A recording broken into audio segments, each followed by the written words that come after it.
Okay. Hello, Miss Sarah. This is going to be your video makeup lesson.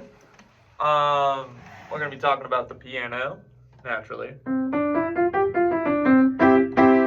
we're not going to be starting today's lesson on the piano. We're actually going to be starting at a table, or in my case, I'm going to be sitting on the floor and using my piano bench. Whatever works for you. Anything that you can get your fingers in front of you with. So, I'm going to use this little game that I've come up with for a bunch of my students. I think it's very helpful in developing finger independence, which is super important with the piano, because you don't, it's super important on the piano because each finger is its own instrument. They all play different notes, so you need to be able to use them independently of each other if you want to play the piano well. So, start off with this exercise. Get your fingers in nice piano playing position. You could always do this by doing a little heart hand and then ripping the heart apart. And take this, place it right down on your fingertips. Flatten your wrists so that you kind of look like you're like a zombie or something like that. Have your elbows naturally flared out just to where the wrist is in line with your hand and forearm. It's okay to bring it down just a little bit, but nothing too crazy. You don't want any of this. No good. So, get your fingers in front of you. Then, we are going to use the finger number system where each finger has a number, right? So your thumb on both hands is finger number 1, index is finger number 2, middle is finger number 3, ring is finger number 4, that's always everyone's hardest, and then pinky is number 5. So, get into a piano playing position on some solid surface, and I'd like you to just go down the line of all your fingers together and do finger number 1, 2, 3, 4, and 5.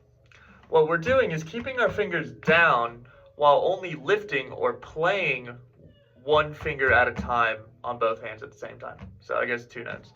But this is really helpful. You get your fingers down and we'll go again. 1, 2, 3, 4, and 5. And then you can go backwards. 5, 4, 3, 2, 1. Be extra certain that we're using our fingertips. Our fingers are curled ever so slightly, as if we did the heart. And we are playing with our wrists flat, and that should be perfect posture. And what this allows us to do, excuse me. What this allows us to do is it gives us the ability to play each note independently. I guess you can't see very well, but each note needs to be able to be played independently of each other.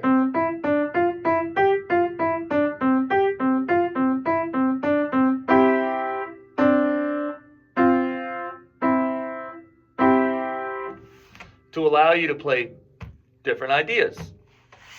So, what I'd like you to do is repeatedly,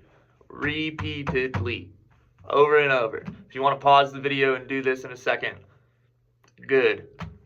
Just back and forth, super slow, super intentional. 1, 2, 3, 4, 5, 5, 4, 3, 2, 1. And if you can get comfortable with this, you could obviously speed it up. 1, 2, 3, 4, 5, 4, 3, 2, 1, 2, 3, 4, 5, 4, 3, 2, 1, 2, 3, 4, 5, 4, 3, 2, 1, and get it faster. And then there's different variations we can do on this exercise where, for example, We don't necessarily do both hands together, but alternating. So we could do, I hope you can see this. 1, 1, 2, 2, 3, 3, 4, 4, 5, 5, 4, 4, 3, 3, 2, 2, 1, 1. It sounds more complicated than it is, because you're just doing bing, bing, bing, bing, bing, bing, bing, bing. It's actually pretty simple. You could also do every other finger. This is where it gets a bit more complicated. So we could do, for example, 1, 3, 5, 2, 4. 1, 3, 5, 2, 4. This is important on a piano. We haven't talked about these concepts yet, but getting this motion down on the piano is important because eventually when we start playing chords, 1, 3, and 5, so I make a basic chord. So for us, C, E, G, C major chord. It's going to be very common once we get further along in the book. But the more comfortable we are with this now, the better. What we want to avoid when we're playing like a 5-finger scale, like we talked about in our lessons, where we go C, D, E, F, G. What we want to avoid is when we're going up and down, rolling. It's really easy to go and just... The reason why we want to avoid that is because that's primarily a wrist movement. And we don't want to play the piano like this. We're not a fish out of water. We are intentional. We are piano players. And then with speed, you can go and avoid the hole. It's a bit sloppier. It might sound prettier because you're playing more notes at the same time, but it's actually not prettier. Exactly. So, now you can go to your piano and do this exact same exercise, but at the piano. You put your, if you're using your right hand, you can put your thumb on C, in the middle of the piano, middle C, and just go back and forth. 1, 2, 3, 4, 5, 4, 3, 2, 1. Let me get a better view. 1, 2, 3, 4, 5, 4, 3, 2, 1. I guess that's not the best view. 1, 2, 3, 4, 5, 4, 3, 2, 1. That's better. And then, let's see, will my phone stay? It will. What we can do, let me sit down now. What we can do now is approach this piano and then do this with both hands. We'll be in C position for both of them. So your 5th finger in your left hand will be on C, and then your thumb, your 1st finger on the right hand, will also be at C. And we just go up and down without lifting our fingers off of the keys. What I notice in a lot of new students is when they play, their fingers do this.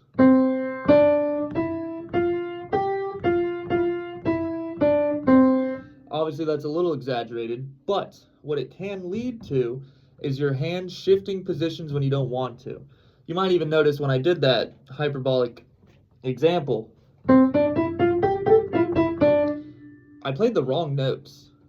You don't have to worry about playing wrong notes as much when your hand is just set in a single position. So do this 1, 2, 3, 4, 5 exercise while keeping the tips of your fingers on the keys even when you're not playing them. So, let's see here.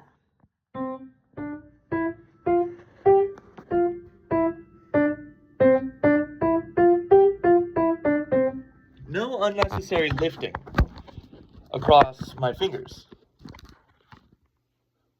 So, do this exercise nice and slow, very, very intentional and deliberate with each movement we make, and eventually we'll build a muscle memory that will allow us to do it faster. But for now, we just go 1, 2, 3, 4, 5, 4, 3, 2, 1. And then I kind of played the wrong example there. What you want your thumb your 1, 2, 3, 4, and 5 working at the same time. So you'll actually be going opposite directions with your notes. So in your left hand, you'll be going down. 1, 2, 3, 4, 5. But in your right hand, you'll be going up. 1, 2, 3, 4, 5. Put it together, it sounds like this.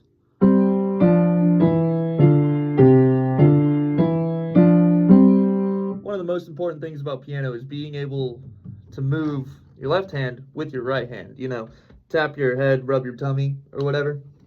It's very important. But then go in the same direction.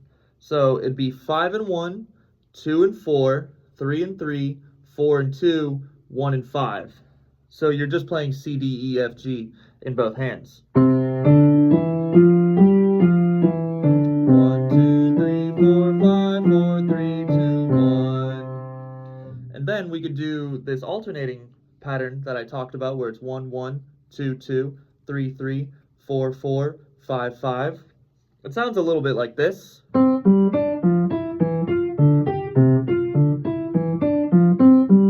It's just a fun one. It sounds fun, and it's, you know, gets your rhythm, it gets your brain moving.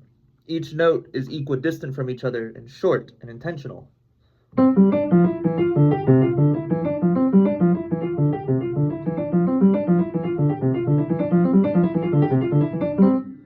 Something like that. And then we do the skips. If we're feeling advanced and we're feeling comfortable, we can do these skips. 1, 3, 5, 2, 4. 1, 3, 5, 2, 4, 2, 5, 3, 1. 1, 3, 5, 2, 4. Then going back down. 4, 2, 5, 3, 1. Sounds very fun, sounds very funky. But eventually, once we start doing that, we'll be playing chords with as little movement as ergonomic, which means little movement, as possible. Playing all these different sounding chords.